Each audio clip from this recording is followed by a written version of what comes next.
This is what the topic is. We call it as standout at workplace. Now there are various learning objectives in it. I will introduce you to the learning objective as well. But just from the agenda point of view, we will look at the components of professional attitude. There is a method of 73855, which is the rule of communication. This was invented by a professor called Albert Mehrabian. We will discuss about that, and I'm sure some of you are aware of it as well. So it will be a refresher for people who are aware of it.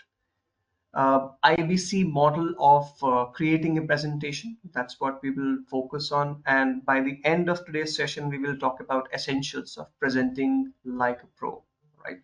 That is all we will be covering. So there are 6 agenda points that we'll be covering in today's session for you guys, all right?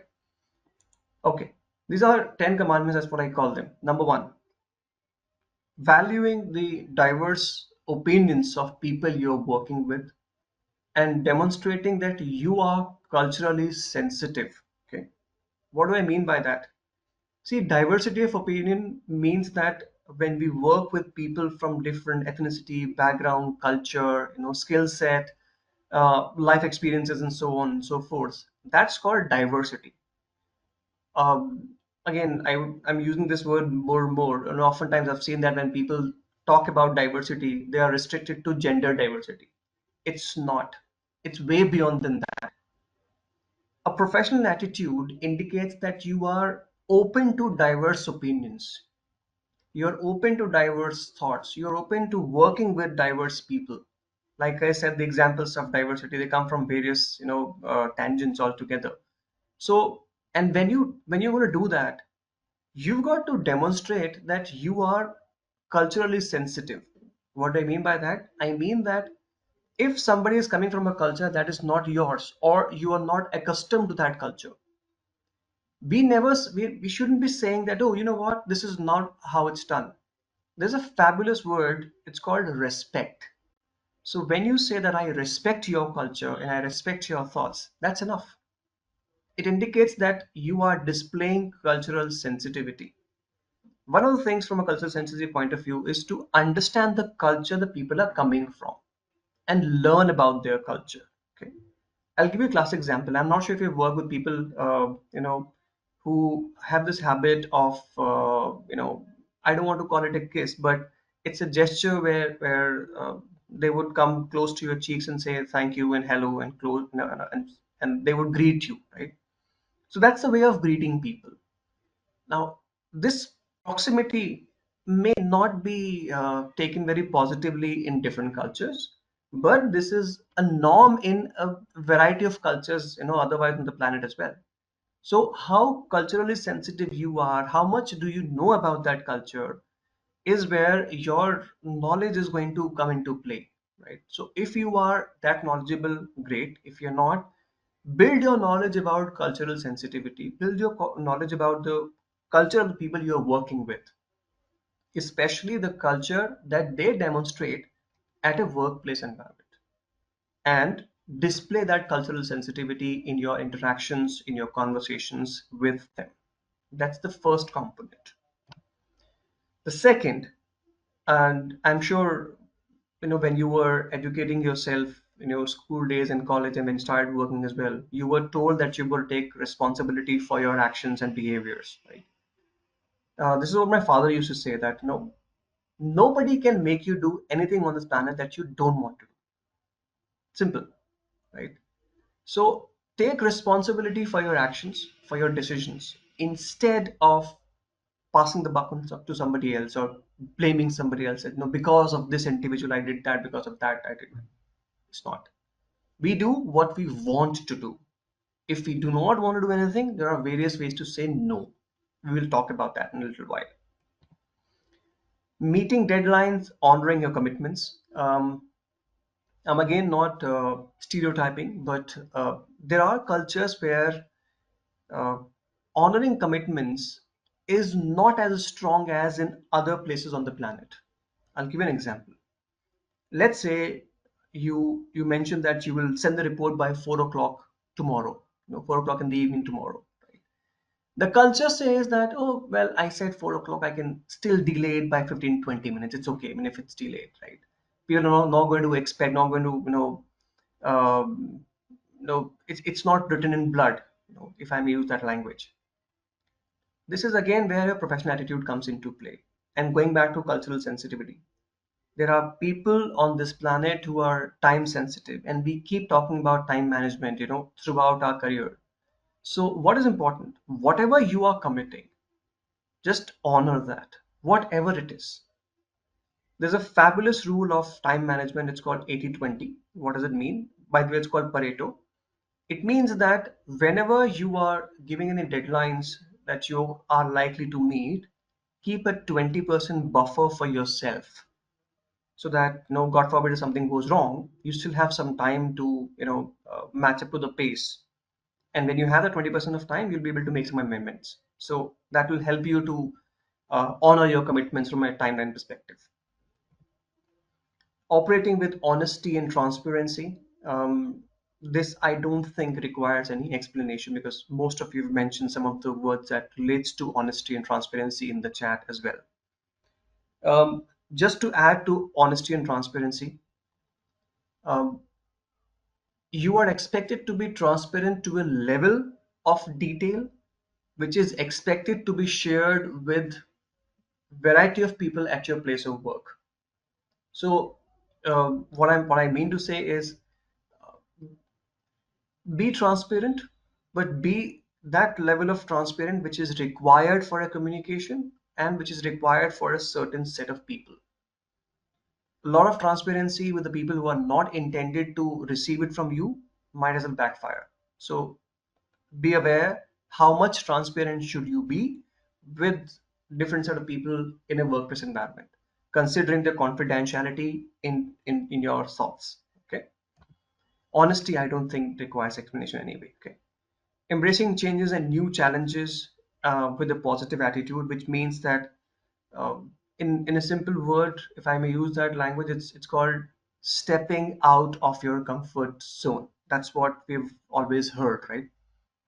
I believe in expanding comfort zones. What does that mean? It means that when you step out of your comfort zone, you bring something in your comfort over a period of time. And what does it do for you? It helps you to do the things that were not in your comfort zone earlier to bring in your comfort zone now.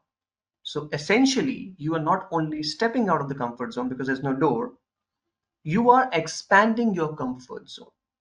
How do you do that? By embracing changes, by being ready for new challenges.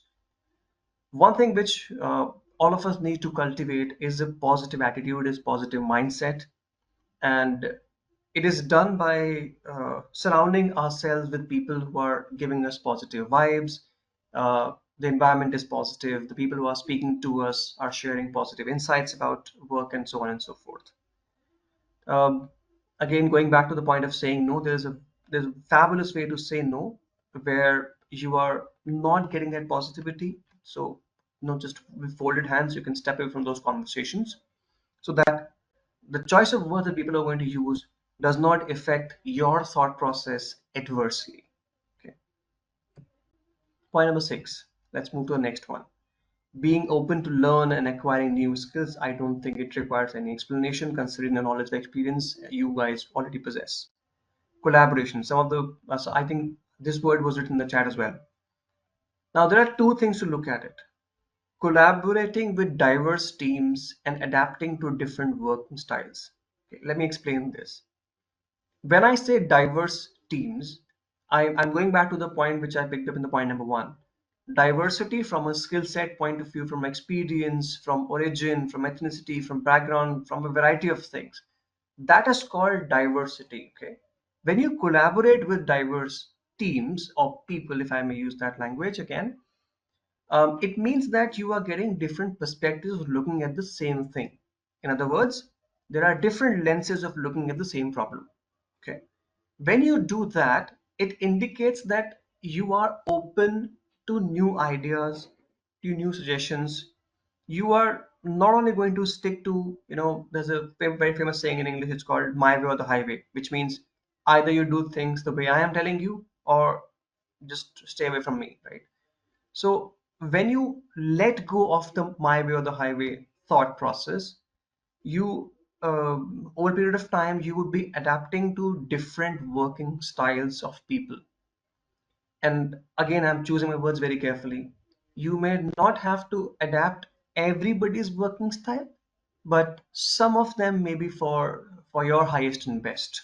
If you do that, you would be considered as an individual who is demonstrating professional attitude at workplace. I'll go to the next point.